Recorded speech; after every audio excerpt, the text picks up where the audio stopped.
All right, last one for section 7-2. The sum of the measures of the interior of a triangle is 180 degrees. So the three angles in a triangle add up to 180 degrees. An exterior angle of a triangle is an angle that is adjacent and supplementary to an interior angle.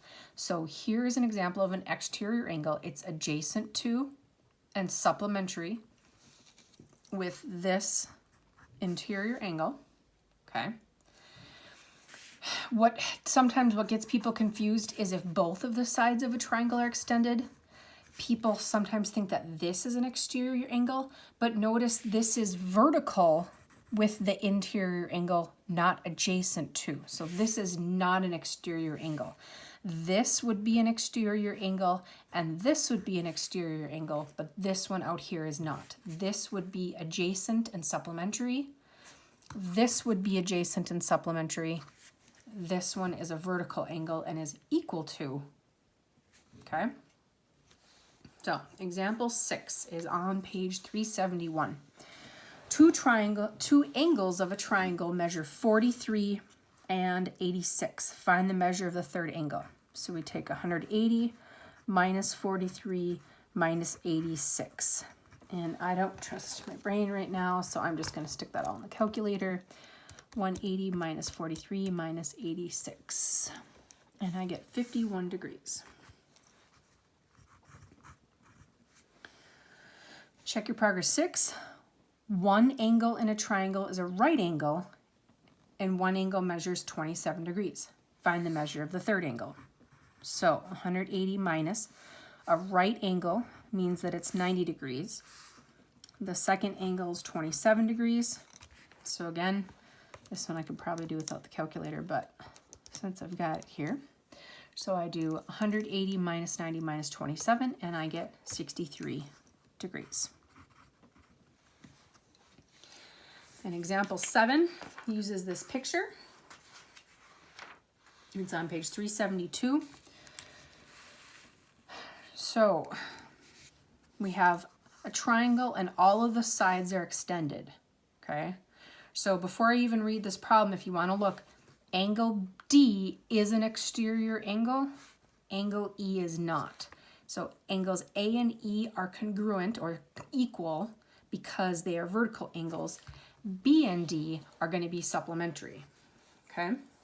So for number 7, example 7, it says, in the diagram at the right, the measure of angle C is 40 degrees, and the measure of angle E is 60 degrees.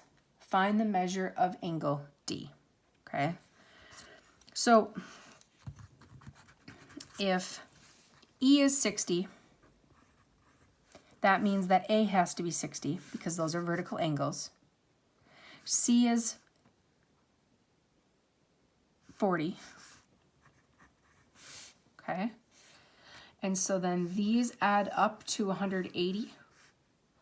So that means that B has to be 80. These are supplementary.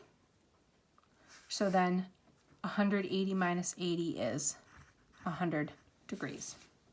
And this, they don't talk about this in this textbook, but if you remember this from geometry class, there was something called the exterior angle theorem, and it said that the sum of the two remote interior angles, so the ones that don't touch it, are equal to the exterior angle. And if you look at this problem, look at this. 40 plus 60 is 100. It works out, okay? So you can certainly use that theorem if you want. You learned it. Whether you remember it or not, you don't need it for these problems. You can get away without having to know that theorem. But if you do remember something about it, I wanted to just mention it, okay? Check your progress 7 uses the same picture. And I wrote on this picture, so I'm going to erase it.